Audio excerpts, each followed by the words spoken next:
Hello, everyone. Hi, Yashaswini. Nice to be speaking to you here. So just a little bit about Yashaswini.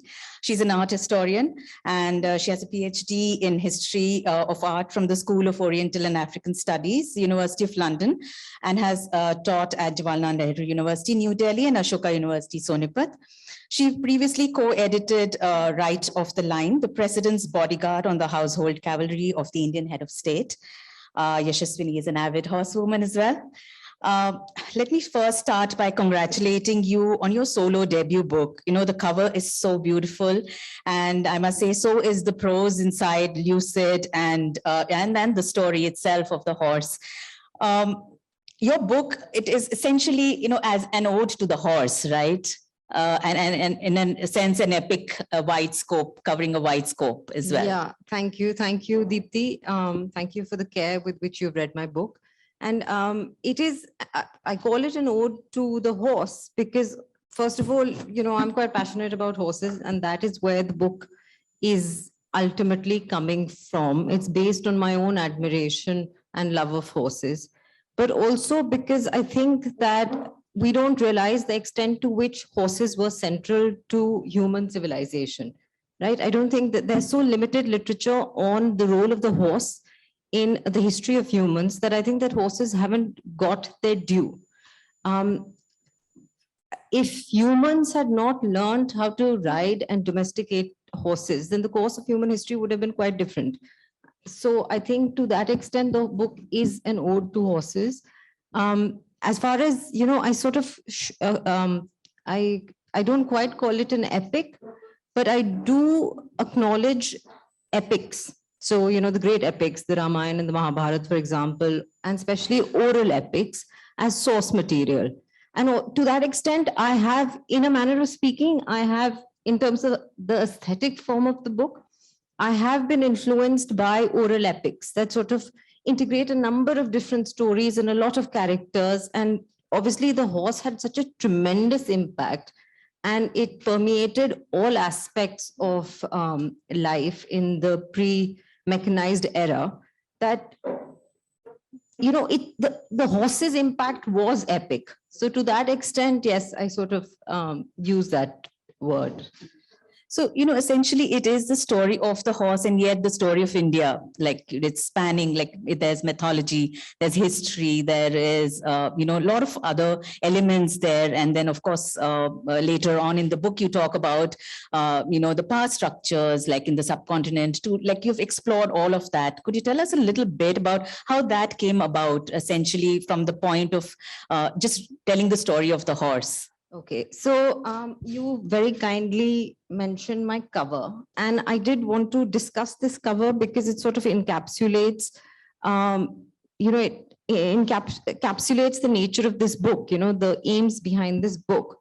On the cover, on the front cover, there's this image by the Pahari master artist Nain-Sukh of a number of horses striding through the landscape, horses of different colors.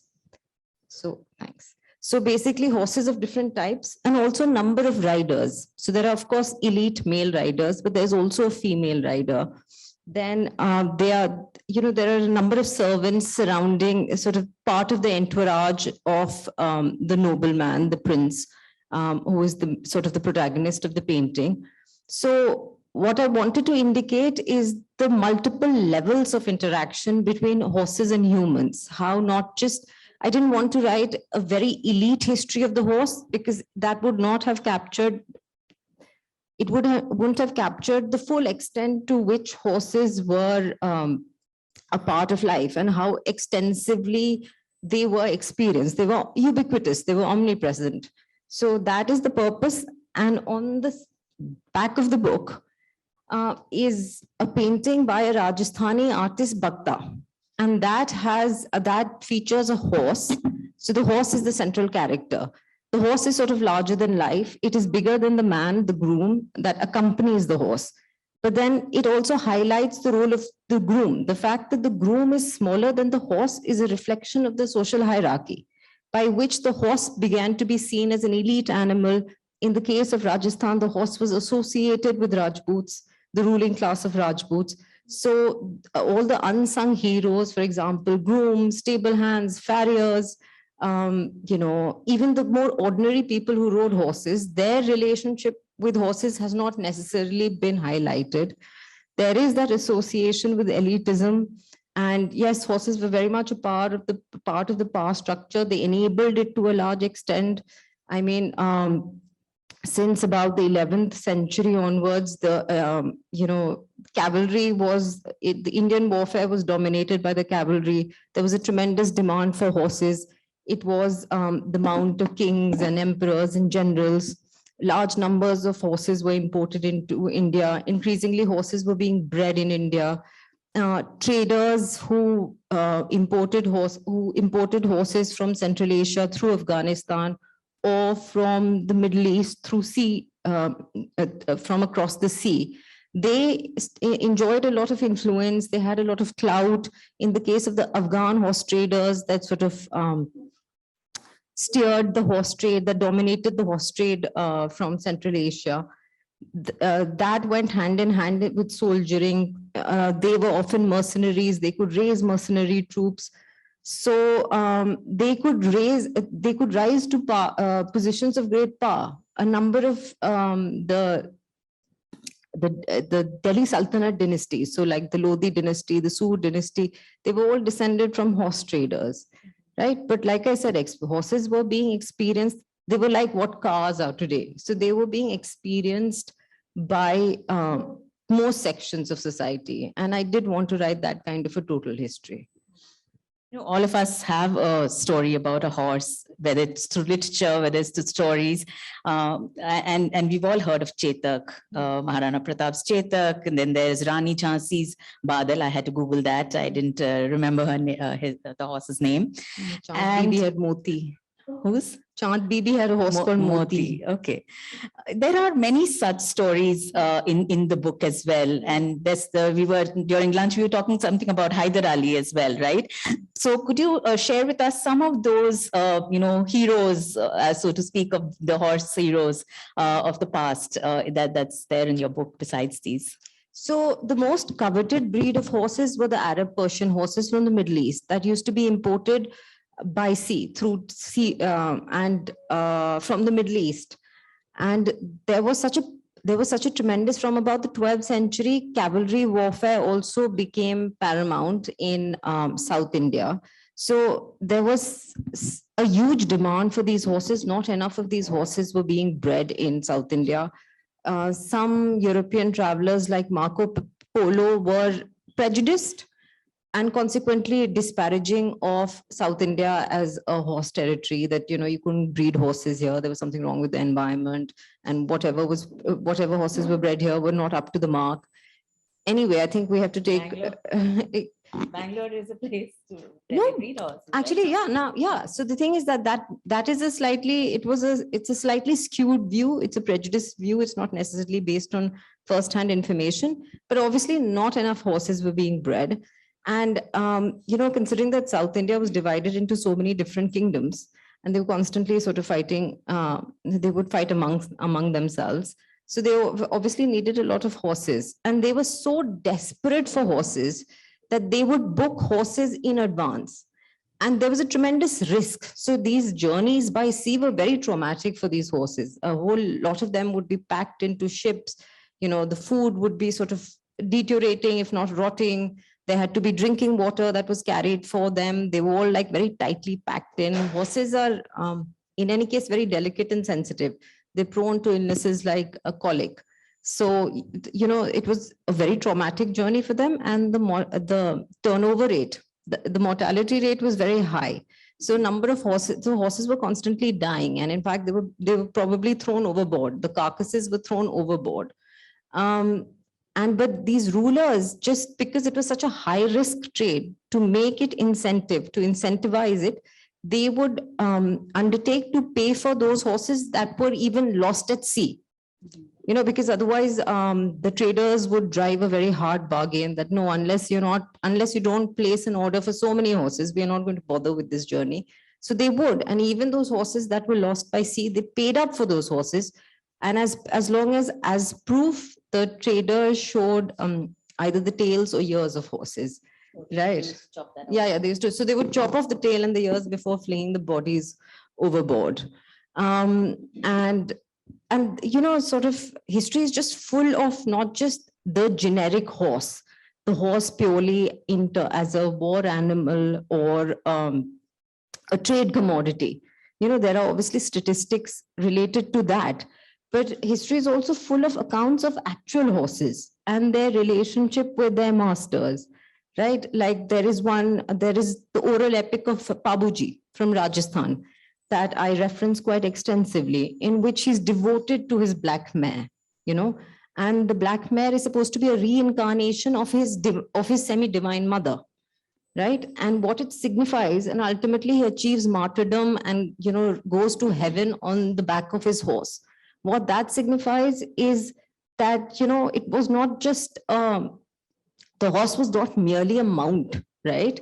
A means to an end, but a very strong, intensive bond would revolve around, so these very strong bonds used to be formed, so much so that it almost sounds like a familial. It's given a familial connotation. Then there's one story that I particularly love. So this is also from Rajasthan, a Khokhar Rajput called Raju Singh. He also had a very favorite mare, and his cousins coveted that mare. She was such a splendid horse that his own cousins coveted that mare, and they stole the mare. And this man went stark raving mad. He became a desert wandering ascetic, which to me was very reminiscent of the folk romances of Rajasthan, Sindh, Punjab, all these, or even the great Persian romances like Laila Majnu, in which case the man loses his beloved and actually goes mad and sort of, starts wandering the desert. So it's just a metaphor for how intense these relationships were. Then the Mughal Emperor Shah Jahan, for example, he had a soft spot for a particular kind of horse, piebald horses of Middle Eastern origin, so black and white horses. So much so, again and again, in different forms, he's depicted on the same kind, if not the same horse, right? And he's depicted on the horse in the manner of an aesthete. He's depicted on the same horse as a divine, as a sacred king. So, it just goes to show the extent to which people actually identified with their animals. As we were talking also about, there was this short story. I don't know how many of you, if you had Hindi in school, there was this story called by Sudarshan. He was a Premchand contemporary, and he wrote about this story called Har Ki Jeet, where there's this guy whose horse Sultan, he is like, his beloved types. Right, and he loses it after he loses the horse. So, my next question would be, in India, like you say in the book, that unlike what the popular belief is that the cow is the most revered animal, it was actually the horse. And you talk about, you start your book with the whole Samudra Manthan, where the mythology, where the horse is a gift to the gods. As through the history, when the British came, how was that influenced? How did that influence on this whole horse breeding and the status, so to speak, of the horse? So, okay, so the book actually begins, the prologue. The book is focused on the later periods, from the late medieval, early modern to the colonial period. But the prologue is concerned with the early history of the horse, and I begin, as one must, with the origin myths. And there are two major myths about the origin of the horse. The first is concerned with the Uchchai Shravas, so that sort of dazzling white stallion, as he's described in the Ramayana. So the gods and the asuras churned the ocean, Samudra Manthan, what is known as the Samudra Manthan, and they churned it to retrieve mainly the elixir of immortality. But in the process, a number of treasures were emerged from the waters, and the waters were churned until it turned into milk, and the milk into butter. And one of the treasures to emerge was this horse, Uchchai Shravas, right? So there is the sense of the gods themselves obtaining the horse, and the horse is quite is immediately picks the side of the gods, right? It races towards the gods, which again is a reflection of the elitism that we associate with the horse. The horse chooses the gods rather than the lowly asuras. So that's one. The second, again, that alludes to a certain divine origin is a myth according to which this is within the Shalihotra or Ashvashastra genre of Indian literature. The horse was a winged celestial being, right? And until Indra, the god of kings, decided that he wanted these horses to draw his chariots and serve in his army. So at his behest, an ancient sage, Shalihotra, cast a spell and these horses lost their wings. In another iteration of the same legend, the horses were very mischievous and they used to create a lot of chaos. So Indra was infuriated and he tore off their wings and he sort of banished them to earth. So this alludes to the heavenly descent of horses. And to me, these two major myths are reflective of the fact of horses being imported in very large numbers through much of Indian history from the Middle East, so from across the sea, as in the case of Uchchaishravas, and from Central Asia, which is supposed to be Bame Dunya, the roof of the world. And so, yeah, and across normative tradition, we're talking about, the legend of Uchchaishravas appears in the Mahabharata and the Ramayana. Manuscripts of the Shalihotra and Ashvashastra genre continued to be produced till the 19th century. Then other normative traditions as well, like the Lord Buddha, he was born a prince, Gautam, Siddhartha Gautam. He left for the spiritual journey. He left his palace. He turned his back on his royal life. He left on a horse. He left the palace to begin the spiritual journey that led to him gaining enlightenment, becoming the Buddha. He left on his horse, and so that the palace was not alerted to his departure, the gods were supposed to have manifested and held up the hooves of the horse so that the hoof beats don't, rouse the palace. And then Islamic lore. Within the Islamic world, the horse has continued to have a very special significance. The Islamic horse warrior has always been idolized. And there are all kinds of symbols, from the Prophet Muhammad's riding animal, Burak, not quite a horse, but horse-like in a manner of speaking. Then the horse of Karbala. So, the horse as a symbol of the martyrdom of Hussein, the grandson of the Prophet. Then, the same images are also evoked in folklore. So in Mirza Sahiban, in the case of the Battle of Karbala, after Hussein is martyred, the horse races back to his camp and informs the women folk and joins them in their broken-hearted lamentations. Similarly, in the legend of Mirza Sahiban, these two, the two lovers escape on Mirza's horse, Baki or Neeli, and ultimately they're killed. And in a manner reminiscent of the horse of Karbala, Zuljana, Mirza's horse races back to his village to inform his family of their death. So, I mean, it's just an indication of how important horses were with the coming of armies of Central Asian Turks. Mounted archery was introduced into India. That was a game changer. The demand for horses only grew after that. Now, this scene changed with the coming of the British, not least because it corresponded with the rise of mechanization. So horses became increasingly redundant. They became quite marginal, but also because the British were very disparaging of Indian breeds. So in their mind, like I call it scientific racism extended to animals. So it was like, so they were obsessed with size. It's very strange.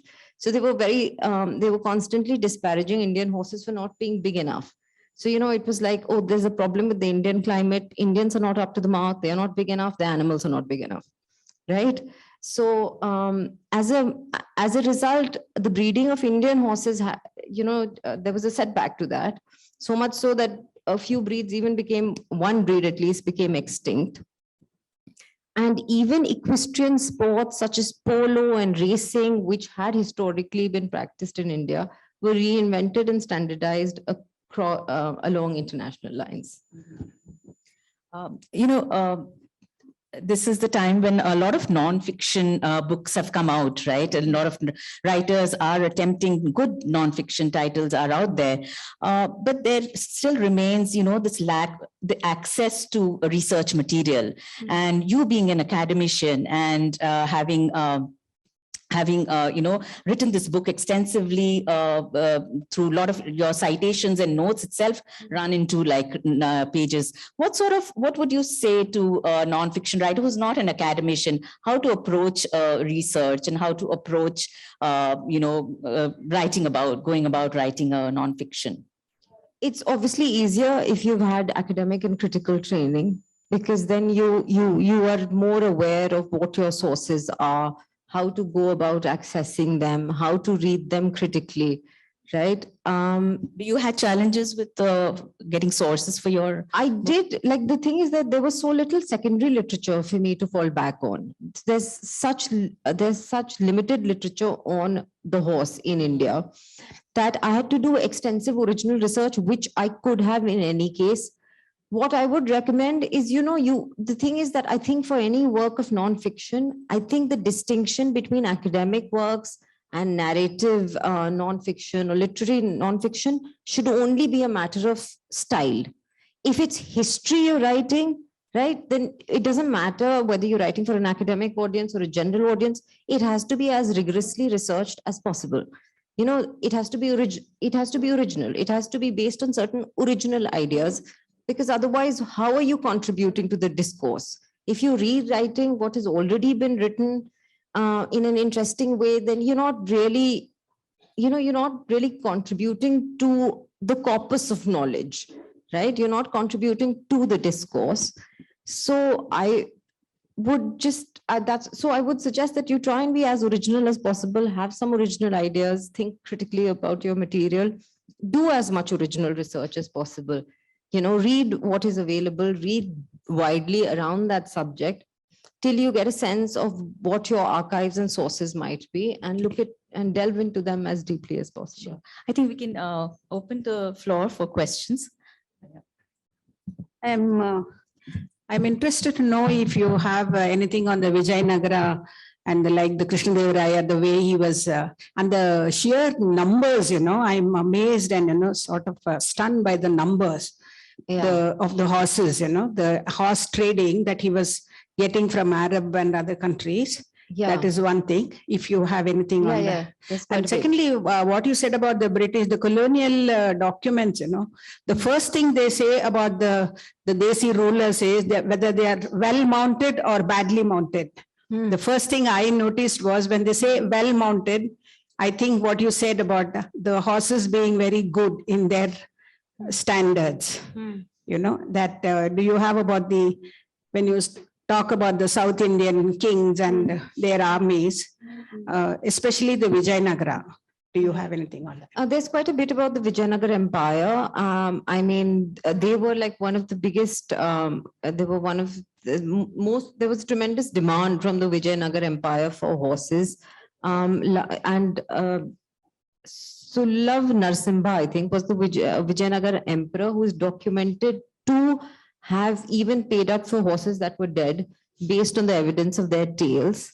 Then there's one sort of long poem by a Vijayanagara emperor as well, I don't remember which one, in which he's constantly emphasizing that a king's biggest assets are his horses. He must look after his stables. He must personally monitor his stables.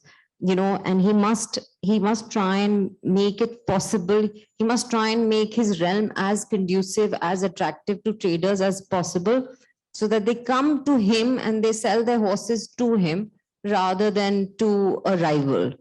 And ultimately, ultimately, Yeah, so there was that, it was a cavalry driven army. In fact, that later became a problem because while some of the Deccan sultanates began to embrace gunpowder technology, the Vijayanagar emperors did not modernize their armies along the same lines. So that over dependence on cavalry actually became a bit of an Achilles heel. So that's the Vijayanagar Empire view.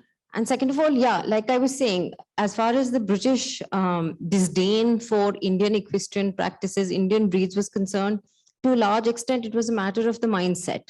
You know, because they were used to a certain style of riding, they had certain equestrian sports of their own, they valorized certain breeds. They judged India, the Indian practices and animals against those standards and obviously found them wanting.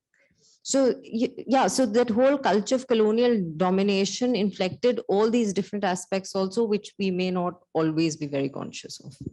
Diverse subjects have been covered here. But I'm actually curious, when you earlier said you didn't take the elite, you didn't cover, your narrative is not elite in terms of how you covered the subject. I'm just curious to what that meant. So the horse became an elite animal. It was an expensive animal to maintain. Foreign breeds in particular, imported breeds were more expensive than Indian breeds. Just to quickly digress and go back to your question, but the Vijayanagar Empire, most of the rank and file of the Vijayanagar Empire, the ordinary soldiers would be mounted on Indian horses, right? So yeah, there was that foreign horses versus Indian horses. The Indian horses were accessed by more sort of the more lower classes or ordinary soldiers, whereas kings and emperors would often prefer these imported breeds, right? And so, I mean, there is a certain elitism embedded in the horse. But other than that, I have devoted considerable chapters. I've devoted numerous chapters to traders, breeders, who were often from nomadic pastoral classes. Then the saises, the grooms who actually looked after horses, farriers, these were all lower caste people. You know, and we think that the horse was quite central, was quite important to the emergence of elite martial identities like the Rajputs and the Marathas, for example. But what we don't often realize is that a number of lower status identities and castes and subcastes also emerged around the horse, right? So I think these are the aspects that I have paid attention to and try to ensure as diverse a book as possible. Thank you so much, Yashaswini.